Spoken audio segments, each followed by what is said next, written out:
ready for true happiness, for deep fulfillment, for feeling alive, on purpose, and in control of your life again? It's time to be the bold, brilliant, beautiful woman you were born to be. Welcome to the PurposeGirl Podcast. I'm women's happiness and life purpose expert Karen Rockkind, and I'm going to teach you how to live on purpose, feel alive, and be happy in every aspect of life.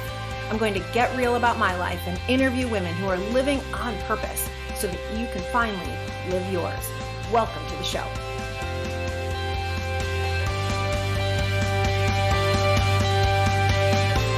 Hello, hello, hello, Purpose Girls. So I have a question for you today. What cause is so near and dear to your heart that you would take a break from your entire life and dedicate yourself to it for several months? Like, what is that important to you? Another way to think about it is, what is so important to you that you would run, I don't know, let's say 30 marathons for it?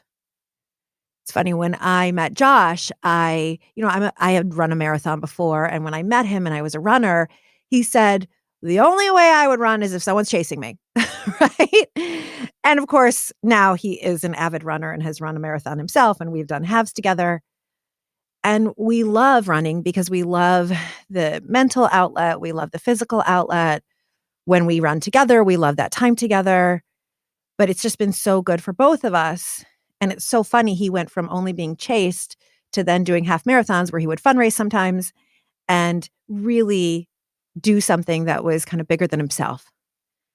And so when we came across the woman that I'm about to introduce you to, we instantly knew we had to get her on the Purpose Girl podcast, because Liz Warner is running 30 marathons in 30 countries, all before June of 2020. So in a short period of time, for the purpose of aiming to raise $100,000 to support local to those countries, women empowerment organizations in every country visited.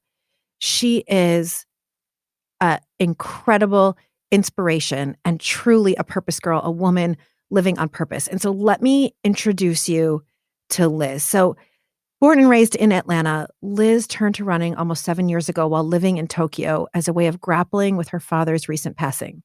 Soon after, she decided to combine her new love of running with her passion for travel and deep, deliberate exploration of other cultures. In early 2019, Liz launched Run to Reach, an 18-month marathon fundraising campaign with the goal of running 30 marathons in 30 countries before turning 30 in June. She's aiming to raise $100,000 to support those local women's empowerment organizations that I mentioned. Instrumental to her mission is her desire to leave a positive social impact on the countries that she visits, one equal to their impact on her. She is set to partner with 20 local women-led nonprofit organizations around the world whose tireless work for women's empowerment and social activism often goes unnoticed. She's in the final stretch of her journey, and it will have brought her everywhere in the world, from Sierra Leone to turquoise waters in Yemen to central highlands in Afghanistan. I mean, she is taking on the world's toughest marathons, and each step is to empower women in diverse cultures around the world. Liz, I am so honored. Welcome to the Purpose Girl Podcast. Thank you so much for having me on. So this is like no small feat. Pun not intended. It just came out that way. 30 marathons in 30 countries. Yes. And you're almost done. You've done 27, at least by the time that we've taped this. Yes, correct. So let's talk about your inspiration for this, because what we love doing on the Purpose Girl podcast is really getting to the heart of a woman's purpose. Mm-hmm. And not only there's two pieces. There's how she discovered it, and then there's the courage to go live it. So let's talk about the first piece. How did this even come to you? So I was actually on my honeymoon in Congratulations. Thank you so much. In September of 2018. And I was just at this transition point in my life. I felt a bit stagnated by my career path. I also felt ready to embark on some sort of high wattage adventure that would change my life and hopefully other lives along the way.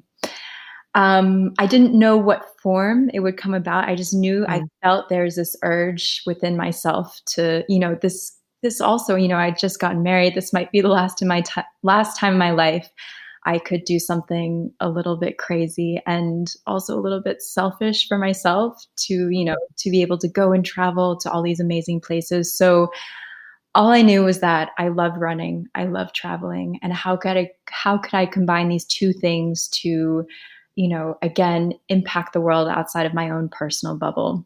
Mm. So it was just a very natural marriage between two things I absolutely adore and I'm passionate about. And yeah, that's how Run to Reach sort of came to be. Incredible, because, I can resonate with and had the same experience in my life years ago, and I know so many of our listeners and my coaching clients always feel like, "Oh, I'm here for something more," right? Like, the job is, okay or stagnant or, maybe fine, Mhm. things in life, and this is at any age, right? Mhm. But it's like we get this feeling, this intuition, this knowing, "I'm here for something more. I want to make an impact." Yes.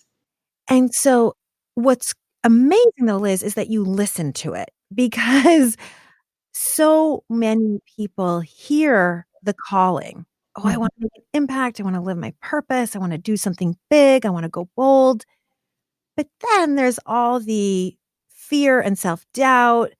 Who do you think you are? You're crazy. In your case, logistics. I don't even know how you pay to get from Afghanistan to Sierra Leone. And so, what was the process of actually saying yes to this dream?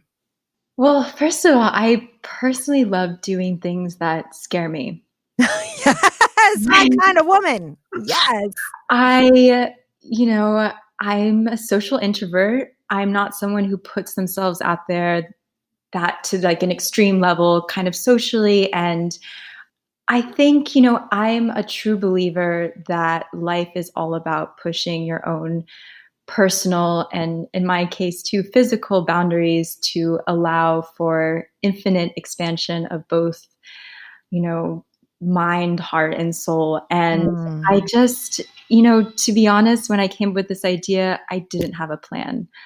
I didn't, I actually only had 2 months to plan everything, to choose all my partner organizations, to plan the logistics, to choose the marathons, to figure out my finances, which again has been a huge stress factor of this whole project. Wow. There were definitely a lot of hurdles to face along the way. And again, because I had so little time to plan everything, it was a lot of just trial and error.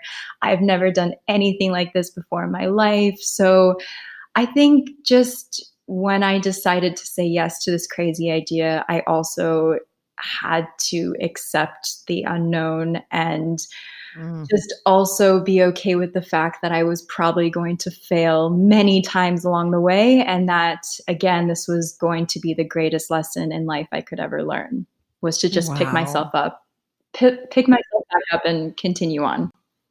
Liz, you just dropped so many incredible pieces of wisdom. I want to like grab my picture frames. I like to put a picture frame around things. One is acceptance of the unknown. Right. I think what stops so many people from taking a step toward their dreams or fulfilling their purpose is that fear of the unknown. We don't know what's going to happen. Absolutely. And so, what a powerful lesson, just really highlighting this stepping into the unknown. There is a level of trust, right? Like trust in yourself, trust in the idea, in the universe, which can Yes. be super scary. But Yes. another thing that you said that's so powerful is that you actually like to scare yourself. Yes. Again, it's when I was coming out of college, also at age 23, it was right after my dad had passed away too. And the only thing I could think of doing at that moment was, I needed a big change in my life. And so I figured out a way to move to Japan and sort of, I didn't know anyone living there. And I think it's just, I constantly feel a bit lost in my life. Like I've never Mm. really, again, found a a specific job or career path that I personally felt really fulfilled by. So sort of diving deep into these kind of adventures or situations where I'm not sure what the outcome will be, I feel like that's been sort of my way of finding my path and direction. Yeah, like that is your purpose. This is so interesting. You are the third woman in the last 2 weeks Mhm. to share this like truth of being a wanderer, Mhm. right? One of my clients shared it with me 2 weeks ago. Another one shared it with me today. And society tells us you're supposed to have one job. You're supposed to have one house. It's like you're supposed to do this one thing for Yeah. the rest of your life. And that is the normal path. And those of us, myself included, who don't fit into that, Yeah. we do then feel lost. Yes. Yes. And something I love about your project is you've taken the antithesis of that. Like, yes, I'm going to embrace being a wanderer. I'm Yeah. going to embrace being a citizen of the world and not having a specific one thing Yes. and turn that into something. Yes. And I think that was also a really hard part of this project. Even starting when began telling my friends what I was planning on doing, even before I started the project, a lot of them would just, some of my closest people just gave me these huge blank stares. And it's not the first time I've sort of proposed these crazy ideas, but I think for a lot of people, it's hard, again, to sort of wrap your head around doing something that goes a bit against the grain or doesn't really have sort of a plan ahead of it. And so, yeah, that was also kind of a scary thing to confront when I decided to do this project, was just simply telling people about it and seeing their reactions and sort of still assuring myself that it was the right thing to do. And that's the key. I was going to ask you. So when someone would give you the blank stare, Mhm. and probably some people might have told you it was a bad idea. I mean, when I decided to leave my corporate job and go back to graduate school, I was already 36 years old and making a really nice six-figure salary at my old job. And my dad said to me, "That is the stupidest decision I have ever heard." Right. And I was like shaking as daddy's little girl crying, Yeah. and had to also just reassure myself, yeah, there's a lot of unknown here, but if I don't do it, I will regret it. And there are always other marketing jobs that I can get. And I have to believe in this right now. And Yes. so what did you say to yourself to just keep moving forward? I think, I mean, again, looking at these people I care about deeply. It's not even people that I don't necessarily connect with. I think I'm also a dreamer. Mm. And, I think especially with travel, I knew what kind of big world was out there and what I wanted to personally learn from the world. And I totally respect all of my friends who have incredible careers, and that is their path. But again, going back to sort of being this wanderer, I just knew that it felt right to me personally, like deciding to throw myself into this crazy adventure. And luckily too, I mean, my now husband was also very supportive. And I don't know if I would have chosen to do this project had he not also been, totally, completely 100% supportive and, been my biggest fan along the way too. So that I'm not going to say that he was, a big reason why I did decide to say yes, but we had just gotten married. Everything was sort of in sync with our lives at that point. And so, yeah, that was a huge factor as well, I should say, too. Yeah, I'm picturing this discussion on your honeymoon. Like, I'm so happy we just got married. I want to be with you forever. But first, I want to take this 18 months and go and run around the world. Like, I can only imagine. And how incredible that you have a partner who sees you and really gets you, and Absolutely. how important that is. And I know, everyone listening to this, you don't necessarily have that in your partner, and you can still follow the adventure. You can still follow your purpose, and how blessed, right? And those of you out there, if you don't have a partner and you're looking for one, find one that really believes in you and wants to see you shine and thrive in your way. Absolutely. And I should also say, too, that my husband was still living in Japan for a few years before moving to Paris where I had been based. And so he had finally moved to the same country and continent. We got married. And then I was like, okay, I'm ready to leave again. So Bye, baby. exactly.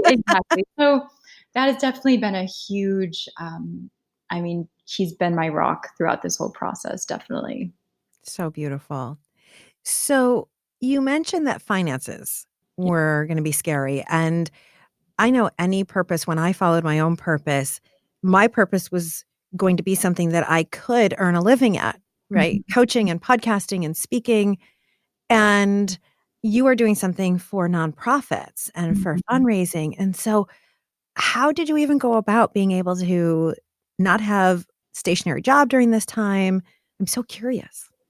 Yes. So originally, too, I left my previous company and I was still doing some freelance work on the side. So in my head, it all made sense. I was going to be able to do some freelance work, travel, run these marathons. But then maybe 2 to 3 months in, I was completely overwhelmed. I wasn't making my deadlines for my freelance work.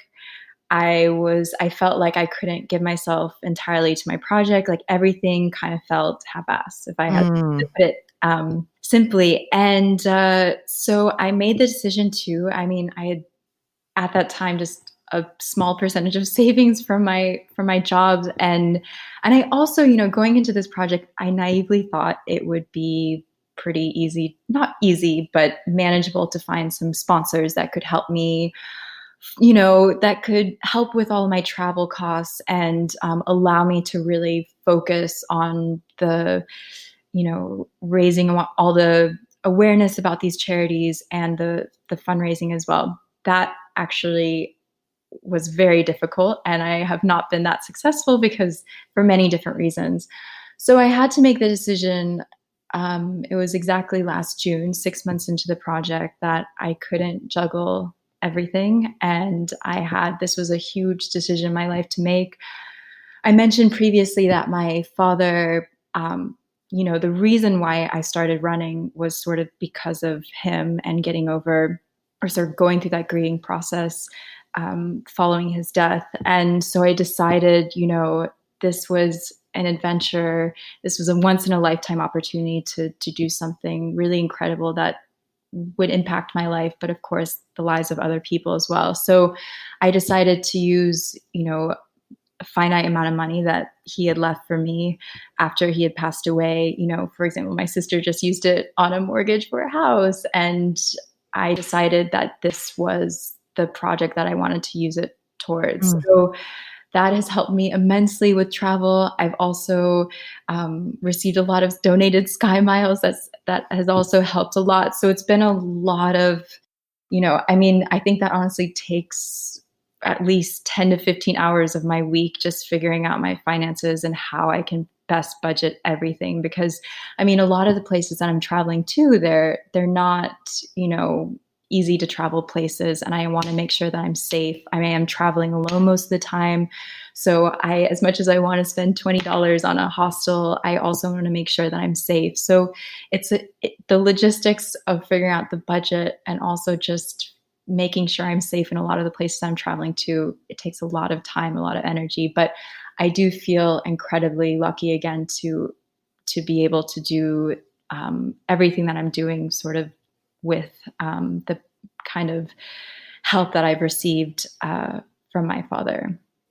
So incredible. And I just got chills of him looking at you, down on you, of him looking at you and so proud. What a way to really utilize the resources, Yeah. doing something that is helping other people. And that's the kind of thing that's generative. Yeah. And, at first, to be completely honest, that was one of the first questions that many people asked me. How were you able to figure this all out financially? And I was hesitant at first because if anything, it feels very private to reveal sort of how I was really able to do everything. Because as much as I want to say, oh yeah, savings for my job, like I'm still quite young and this is a huge undertaking. But, it is such a huge part of my story, him, sort of going through his death and allowing sort of my whole running journey to start from that. It's a huge part of my journey. It's also, in a way, I mean, he was a huge adventurer himself and traveled the world. And so if anything, I feel like this whole project is sort of continuing his legacy. And so it is very meaningful to me to be able to just sort of have him be wrapped up in this story in such a profound way. I have to tell you, I think it's beautiful. And perhaps that's why the sponsorships didn't come as easily, as this was supposed to be this full circle and him continuing to run in his life. It's like I can just even see him running with you as you go to these far off places. It's just incredibly beautiful and really reminds me to be resourceful. You know, we don't all have maybe a chunk of money sitting somewhere, but the Sky Miles that you mentioned and having those donated, we all can get super resourceful and always looking for, how can I, in order to fulfill a dream, in order to fulfill a desire, and doing so in legacy for your dad is just so beautiful. I mean, I'm honestly so touched, so beautiful. And here you are, you're doing this. It's not even for a selfish purpose. It's not even just for fun. I mean, it is for these nonprofits, and they're all women's empowerment organizations. So tell us a little bit more about that. Absolutely. You know, when I was planning this project, I think choosing all the marathons, it took me maybe a few days.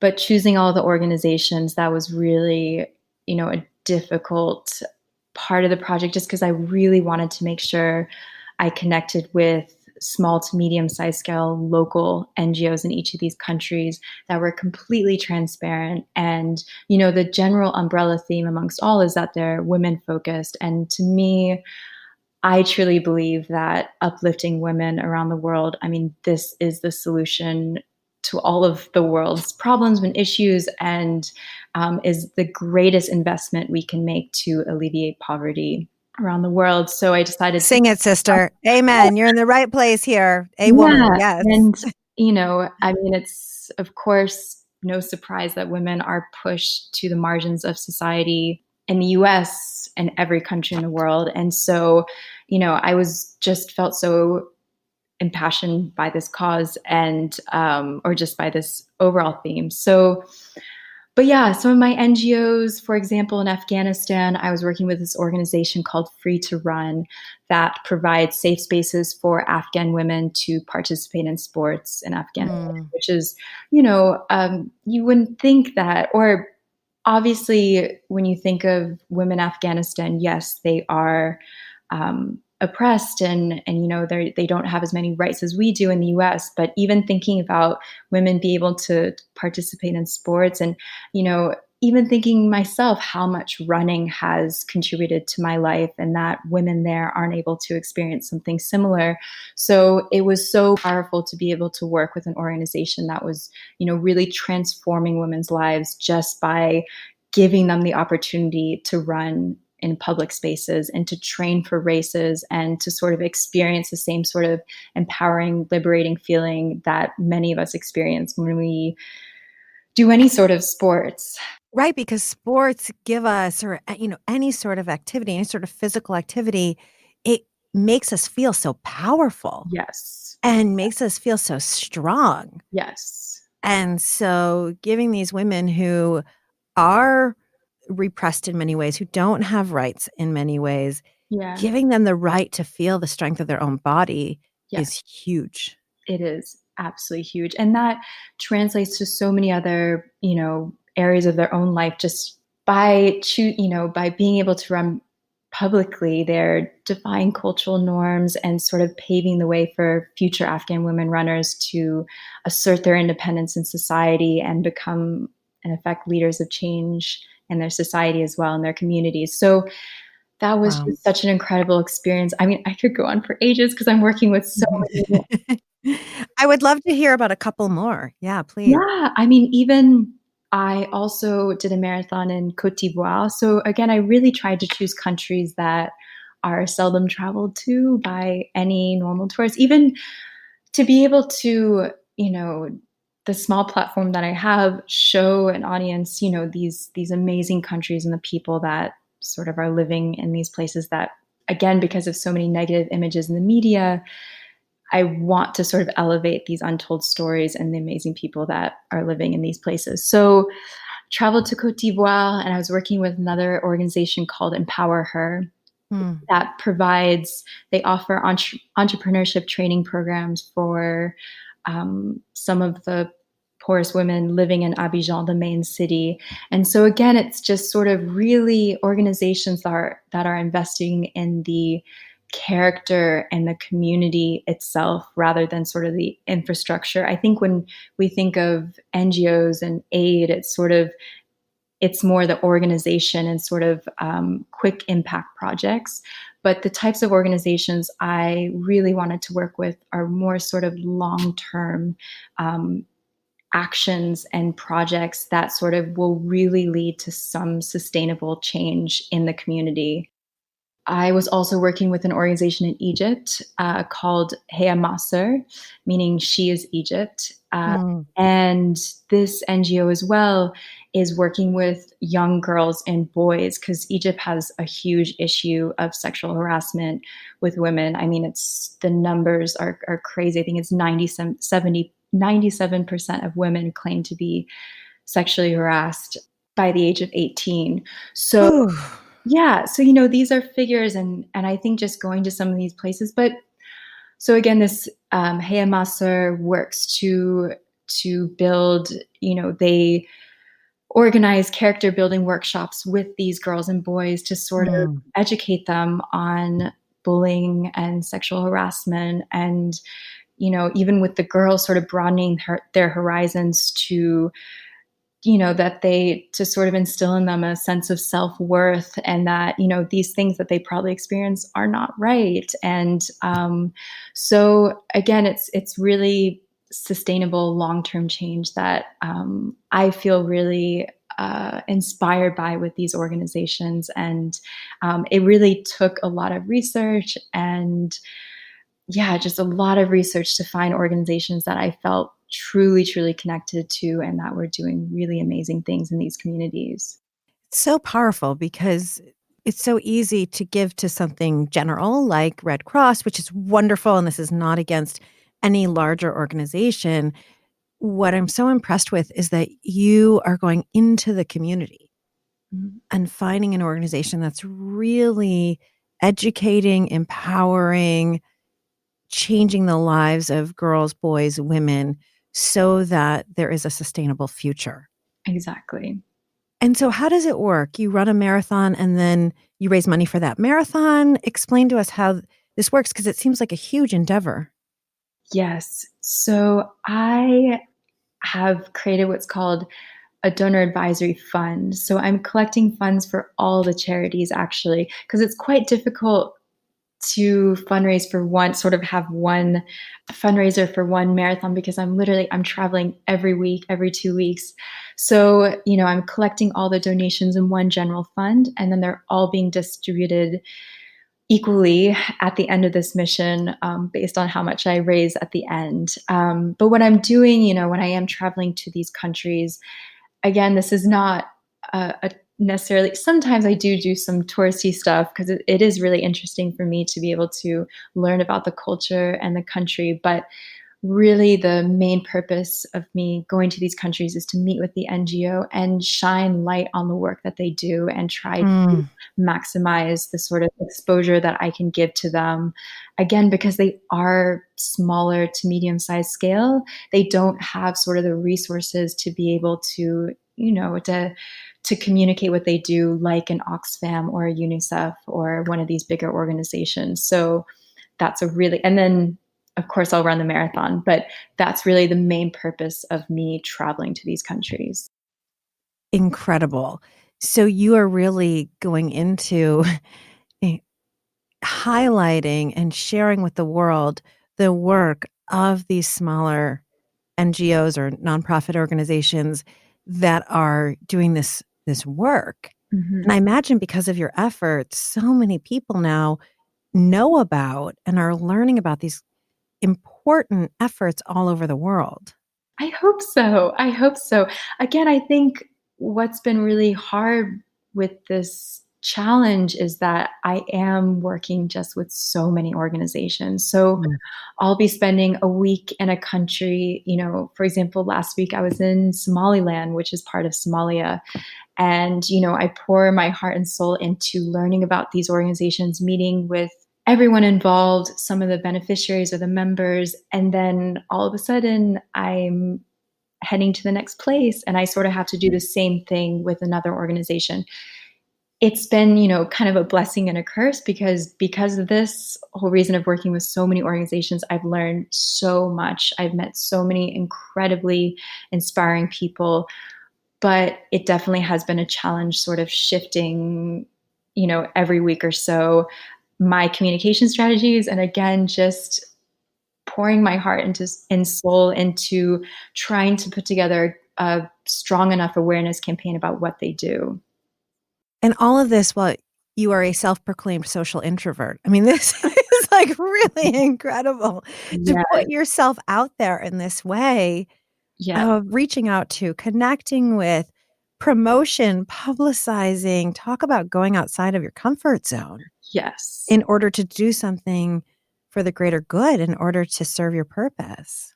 Yes. It's definitely been, and sometimes I just, people, I feel like everyone always has, oh, you should do this on social media, you should do more blogging, you should do this. And it is a lot. It is a lot of, there's a lot that goes behind the scenes that I think a lot of people don't see. My project, I think if you look on my Instagram, you'll just see, oh, like Liz is running all over the world and like she's doing all these great things. But honestly, it is the most stressful undertaking I've ever done, even just from, coordinating with all the organizations. That in itself is a full-time job. So, yeah, it's tough. And it definitely, but I do feel strongly about, if you go on a website of any NGO, most probably they'll make some claim how they're changing the world. And I do feel like it is helpful to allow people to actually connect with that NGO when there's a person there that is sort of advocating for their work and what they do and trying to sort of humanize their work and show people that are directly affected by what they're doing. And so while I feel completely uncomfortable doing this type of work and being this sort of public figure, not that I am a public figure, but Yes, you are. no, I mean, I do, I'm motivated by the fact that this project is more than just doing this for myself. It's doing yes. this to shine light on the work of these organizations. Which is what I always find so powerful about purpose. Yeah. It's bigger than us. Mm-hmm. It's bigger than any fear we have, any doubt, any logistics question. It's bigger. There is a calling to make a difference. Mm-hmm. And that's what you're doing. And so it's like, okay, social introversion, I am just going to put you aside for a moment. Okay, discomfort in asking for money. I don't know if you are uncomfortable, put that away, whatever. Okay, leave my beloved new husband. Okay. And we do what we need to do because we are truly here to do something bigger and truly here to make that difference. I imagine, Liz, you've also run across all sorts of crazy stories. You've probably run across some sexism. Yeah. I was looking at your Facebook and you've been the only female runner before. Yes. I mean, this is challenging. What are a couple of the stories or things that you feel like you've really learned and overcome on this journey? I mean, there's so many, but even going back to this marathon I ran in Côte d'Ivoire, I had just right before this trip, I had just come from Afghanistan, where again, women are not really allowed to run there, but there were 50 Afghan women runners who participated in that marathon, which was just emotional, such a powerful experience. So I went directly to Côte d'Ivoire afterwards. I met with the NGO. I had a beautiful first experience in this country. And 2 days before the actual race, I go to pick up my bib and they sort of gave me this weird puzzled look, the organizers of the marathon. They were like, oh, actually, we just decided that we're not allowing women to run the full marathon this year. And I was like, what do you mean? Like, and I was also like, I had just come from Afghanistan, probably like the hardest place for women to run in the world. I ran a marathon there. And then I'm coming to like, honestly, quite a progressive city, Abidjan.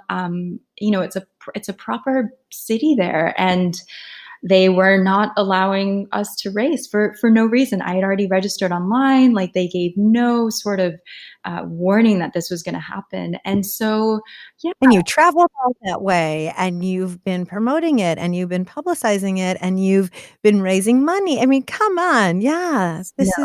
It was a crazy experience. And so, luckily, I really had to lay down some law. I had to them a little bit and sort of make them realize that, or sort of fib a little bit, that my campaign was a lot bigger than it is, and that this is going to affect them in the long run, just even from a PR level. But yeah, it was. I think that was just a crazy story, even from my own personal experience running in some of these countries. And I just come from Somalia 2 days or a week ago, and being one of two women that was running this race and being fully covered as well. I think that was a really out of body experience, because I think even seeing some of the women on the sidelines, local Somalilander women, sort of look at us like, what are we doing?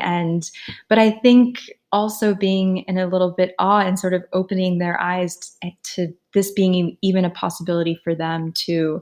And again, going back to sort of sports being such an empowering force for women worldwide, I think we don't realize just how many women in this world are not able to participate in any sporting activity. It's just not culturally acceptable for them. So that's just been a huge eye-opener for me, traveling to some of these countries and realizing that, and just also feeling so privileged to be able to be doing what I'm doing just on a physical level as well.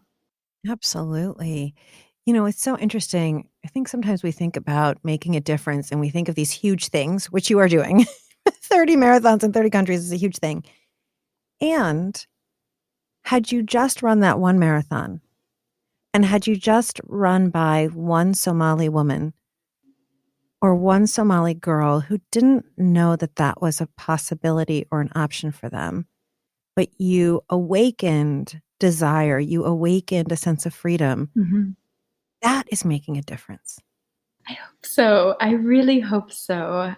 Yes, these are the small steps. And this is why showing up every day, you don't have to go to Somaliland to do this. Yes. It is showing up wherever you are in your community and speaking up to the school board if it's something that you're passionate about, or going against the dress code because you want to show kind of gender neutrality, whatever it might be.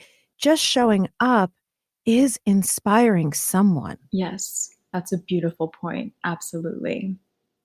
I can only imagine these young girls in these countries seeing you in awe and awakening something, and that you will be part of their story later. Years ago, I saw this American woman. She seemed crazy, but she awoke this thing in me, and here I am doing something powerful. But I think exactly what you just mentioned now, I did give a talk to some of the Afghan women runners, and this is not to say that everyone needs to do a similar project like I'm doing. Like, everyone can have their own personal, it could be big or small, even just something, I think just making sure that occasionally you step outside of your comfort zone, you allow yourself to sort of dream a little bit. And how can I what do I love doing, and how could I sort of do that and affect the life of others in a positive way, in a big way, in a small way, but in a positive way. And so I think that's the biggest message that I hope to show anyone through this project, or hope to inspire anyone, to show them that in their capacity as one individual, they too have the power to change the life of others. 100%, because you at this point, so as of taping, you've run 27 marathons. Yes. And you've raised how much money at this point? So at this point, almost $30,000. You are such a badass. Like, I know that you had a higher goal, and I know that you're on the Purpose Girl podcast and you're going to be on other shows. And so there is so much more potential. And we definitely want to let you Purpose Girls know how to support these efforts and how to support these nonprofits through Liz.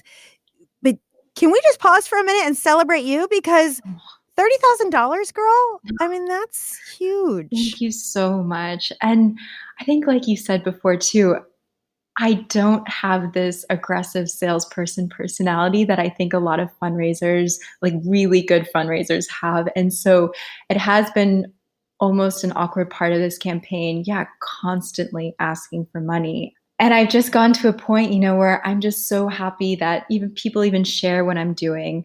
I do hope, since it is the last few months, to really push it. And I am going to be launching a campaign in the next couple months where I'm hoping to get 2,600 people to donate $26 for my last 26-mile marathon.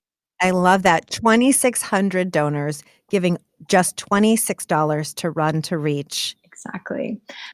Forgive my lack of immediate math skills. My mom and my husband are both mathematicians.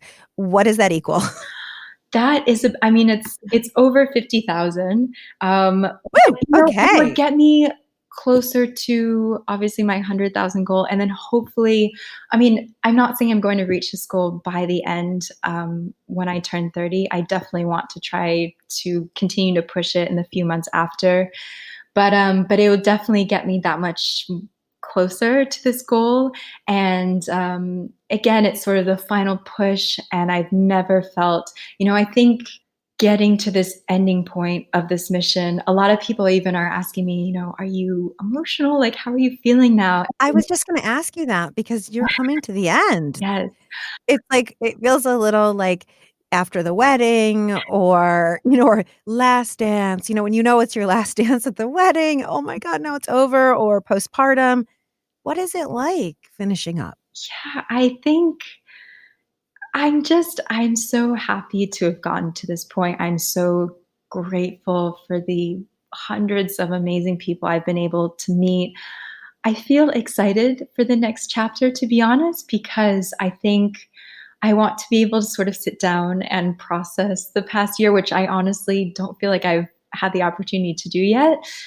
I feel very excited. And again, excited for the unknown. I don't have a set plan for after this. I wish I had a book deal waiting. Actually, honestly, I feel grateful that I don't, because I know these last few months are going to be really exciting, and I'm going to give it everything I have into reaching my goal, reaching my fundraising goal, getting to the end. And I'm just, I'm filled with so much gratitude that I, again, am able to get to this point. So I'm just excited about it all. Amazing. It's a very simple answer. Yeah, no, it's fantastic. What I love about it is you're saying, I'm going to savor right now. Yeah. Yeah. Right. How often are we almost finished with a project, or as soon as we finish, we go, what's next? Exactly. What's next? And I think this is something that as women, we're particularly, guilty of, like as if we just need to keep moving. We need to keep doing. And I think that that's also culturally, at least here in America and Western societies. Yeah. Okay, what's next? What's next? But then we are missing. Yeah. We're missing the pleasure. Yes. Of the moment. Absolutely. Right? And it's like, this is a time to savor your experience and to savor all of those who are donating to you, and savor the relationships with all the people that you've met around the world, and savor the relationships with the NGOs, and savor your feet and your legs. Like, this is a time to really enjoy and celebrate, and the book deal will be there. I actually am 110% confident in that. I feel silly even saying that out loud, and that is not at all like a goal. I think a lot of people have just been asking, like, "Oh, are you going to write a book?" And it's like, I have no idea. And I also feel, I'm open for. It might be a book deal. It might be some sort of television show. Yeah. It might be that you say, you know what? I'm ready to just go to an office job, and it's all good. Yes. It's like, it's all going to be good, whatever it is. It's that this this was a unique experience that you are savoring and where you did something so powerful. Exactly. Exactly. Yeah. I do have the one exciting thing I do have coming up that has sort of allowed me to sit down and really think about all these experiences. Because to be honest, I'm traveling all the time. I feel like I very rarely am able to sit down and just sort of be still with my thoughts. I do have a TED Talk coming up in April, which Ah! is really exciting. And again, I think more than just a TED Talk, it's been a really enriching experience just being able to take all these experiences and trying to put it in sort of digestible format and sort of Mhm. also trying to figure out certain lessons I've been able to learn through this whole experience. And so that's like kind of one really cool thing that's come out of this project, where it's funny, at the beginning when I started, I was like, you know what, I want to reach my fundraising goal. I want to meet amazing people during this journey, but it'd be really cool to give a TED Talk. So, Thank you, universe. More, yeah. please. Yes. So that's like the one really cool thing. But otherwise, it's very much, I have no idea what's going to happen afterwards. I love it. And this is the thing. We are so afraid of the unknown, but when we put a desire like that, the desire to do this kind of effort that you're doing, incredible effort, the desire for a TED Talk, and you all can't see her, but she just like lit up when she was talking about this dream. And she's so beautiful and so adorable and humble. And the universe hears us. And who knows who's going to at that TED Talk. First of all, now you have your thoughts organized, and that may become an outline for something later, or you're going to meet a new best friend in the audience. We don't know. Right. And that's the gift and magic of life. If we can just trust that what we're being given right now is full of opportunity and full of juice for us to enjoy and for us to savor and for us to take a step on next. It's incredible. Liz, you are Yes. such a role model No, for women living on purpose. thank you. Thank you so I'm much. I'm so inspired. I am beyond grateful. I know everyone listening to this is, and everyone can find you at runtoreach.com, which of course is in the show notes. And she is doing the 2,600 end push, right? 2,600 of us to give $26. You can count on mine, already done. And so you can just say $25.99. You want 2,599 people, because we can do this, right? $26 for these women's and girls and children's organizations around the world is just so big. Yes. Yes. Oh, Thank you. Thank you so much. it's my honor. So Liz, here on the Purpose Girl podcast, I do this crazy little thing at the end of interviewing guests called a Purpose Power Play Round, where I just ask you a couple of random questions, and whatever's the first thing that comes to your mind is totally the correct answer. Are you up for playing? Yes, I am. Let's do it. Oh, so fun. Okay, amazing, amazing, amazing. All right. What song gets you pumped up to actually like go run 26.2 miles over and over and over again? Anything Ace of Base.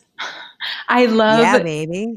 really cheesy 80s and 90s. Maybe Ace of Base, Beautiful Life. I love it. I love it. I love it. I'm a this girl is on fire kind of a girl, but Ooh, it's right. absolutely. Any of those, so good, right? Yes. And what is something everyone should do at least once in their life?